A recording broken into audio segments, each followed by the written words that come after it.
안녕하세요. 철진한 신문을 읽어주는 남자 임병환입니다. 대전은 철도의 도시라고 하죠. 부산이건 광주건 또 목포까지도 대전에서 철도를 이용해서 한 번에 닿을 수 있습니다. 그만큼 철도라는 교통이 편리한 도시라고 하는데요. 그러나 좀 하나 생각해 볼 게 있어요. 이런 철도라는 시설물이 대전에 이러한 편리함만 주었던 것일까요? 대전은 이런 편리함도 철도를 통해 편리함을 얻었지만 도심을 관통하는 철도 노선 때문에 대전은 안전사고를 많이 겪었고요. 도시 단절이라는 부작용을 감내해야 했습니다. 그래서 오늘은 대전 도심을 관통하는 철도 때문에 발생했던 안전사고와 이를 극복하기 위해 노력해왔던 근대 대전의 역사에 대해서 옛 신문을 통해서 전달해 드리겠습니다. 1968년 12월 대전 파남동 철도 건널목으로 가볼게요. 이날 화물과 기름을 싣고 서울을 향하던 1014호 화물열차가 파남 건널목에서 탈선하는 사고가 발생했어요. 이 열차는 화물과 기름을 실은 짐칸 33량을 연결해 세천을 출발해 시속 58km로 해질역, 대전역으로 진입하는 중이었고요. 파남 건널목 지점에서 19번째 유조차 전축이 선로 밖으로 이탈하면서 연쇄적으로 대형 탈선 사고가 일어났죠. 이 사고로 유조차에 실려있던 벙커 CU가 쏟아져 인근 포도밭 500평이 완전히 기름바다를 이뤘고, 마침 현장을 지나던 주민이 기름에 뒤덮여 중상을 입었다고 해요. 다행히 승객이 탑승한 열차가 아니어서 추가 인명피해는 없었으나 이 사고로 레일 250m가 파손되고 상행선이 33시간 동안 완전히 차단됐다고 합니다. 대전과 충남은 중부권에 위치한 지리적 요인 때문인지 철도 사고가 또 유난히 많았는데요. 1969년 1월 31일 천안역에 진입하던 부산발 서울행 청룡호 열차가 천안역 입구에 정지 상태에서 대기 중이던 또 다른 열차의 후미를 들이받는 사고가 있었습니다. 이 사고로 승객 41명이 숨지고 100여 명이 부상을 당하는 참사였는데요. 이들 두 열차는 예정 시간보다 1시간 30분 그리고 52분 각각 천안역에 늦게 도착해 이 천안역에서 충돌한 건데, 기차 고철화로 인한 잦은 열차 연발착이 원인일 수 있다고 당시 기사에서 지적했습니다. 또 1970년 10월 충남 아산시 모산역, 현재는 배방역으로 이름이 바뀌었는데요. 당시 모산역에 아산 현충사로 수학여행 온 서울 경서중 학생들의 관광버스가 건널목을 건너던 중 열차와 충돌하는 사고가 있었습니다. 운전기사와 학생 46명이 숨지고 30여 명이 부상을 당하는 이 역시 참사였는데요. 모산 수학여행 철도 사고는 세월호 사고가 나기 전까지 가장 많은 희생자를 낸 학교 수학여행 사고였습니다. 지금도 옛 모산역에는 이들 희생된 학생들을 기리는 추모비가 있습니다만 지금은 모산역을 사용하지 않습니다. 폐선이 되었는데요. 그래서 이러한 사고가 기억에서도 좀 잊혀지는 것 같습니다. 다시 대전으로 돌아와서 근대 대전 시민들의 삶은 아침에 철도를 건너므로써 학교를 가거나 출근하는 거였고요. 또 철도를 건너므로써 집에 돌아와 하루를 마무리하는 이런 것이었습니다.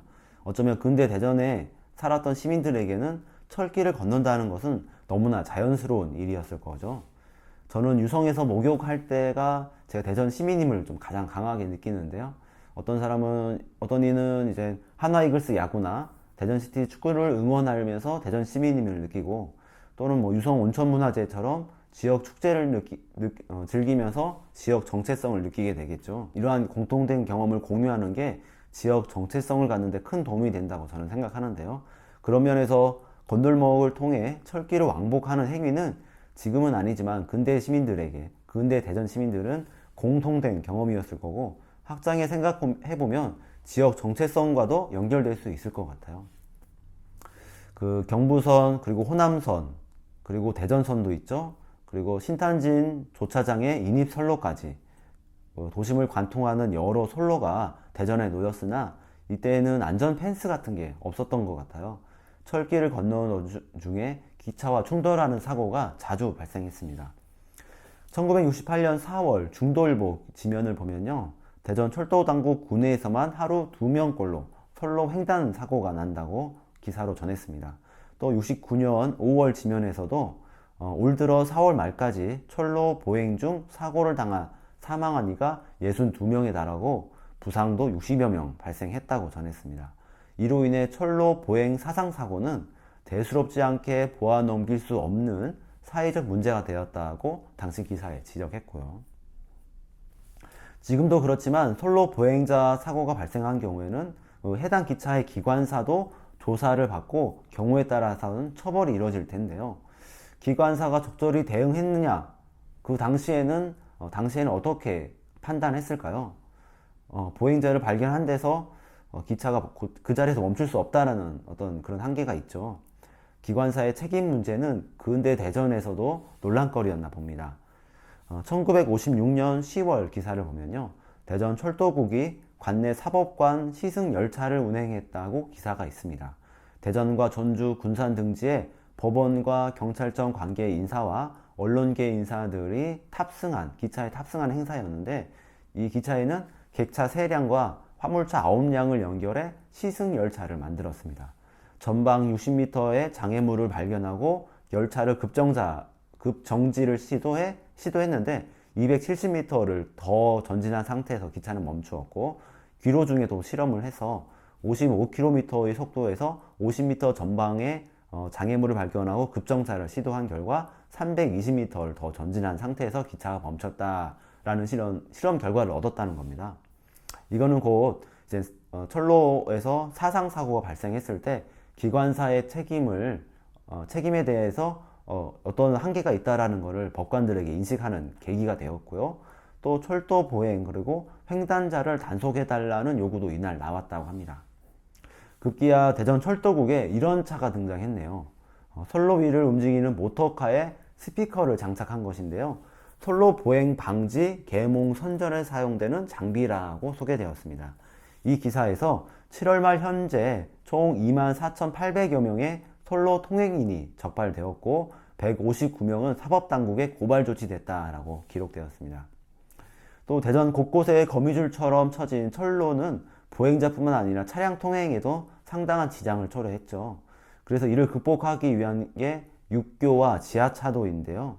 대전에서는 이런 육교와 지하차도가 크게 발달해 있습니다. 1970년 12월 기사를 보면 대전의 첫 육교인 서대전 육교가 개통했다라는 기사가 있습니다.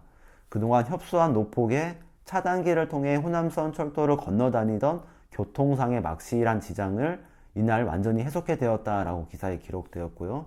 이때에는 또 삼성가도교, 그리고 효동가도교, 태평가도교가 이때 동시에 개통이 됐는데, 가도교라는 게 철도 밑으로 사람과 차량이 통행할 수 있는 길을 만드는 거거든요. 70년 12월 기사를 보면 경부선 그리고 호남선 철로로 대전 도심권에서 이방지대로 이루었던 동서부를 자유로이 통행하게 되어 앞으로는 하나로 발전하는 핵심적 역할을 하게 되었다라고 설명하고 있습니다. 우리가 잘 아는 홍도육교, 계룡육교 등이 철길이 초래한 불편과 위험을 극복하려는 시설물로 이해할 수 있겠죠. 대전은 철도가 낳은 도시지만 철도 때문에 초래되는 문제를 근대에 잘 대응함으로써 대도시로 성장할 수 있었던 게 아닐까 생각합니다. 오늘은 여기까지입니다. 또 다른 주제로 다시 설명드리겠습니다.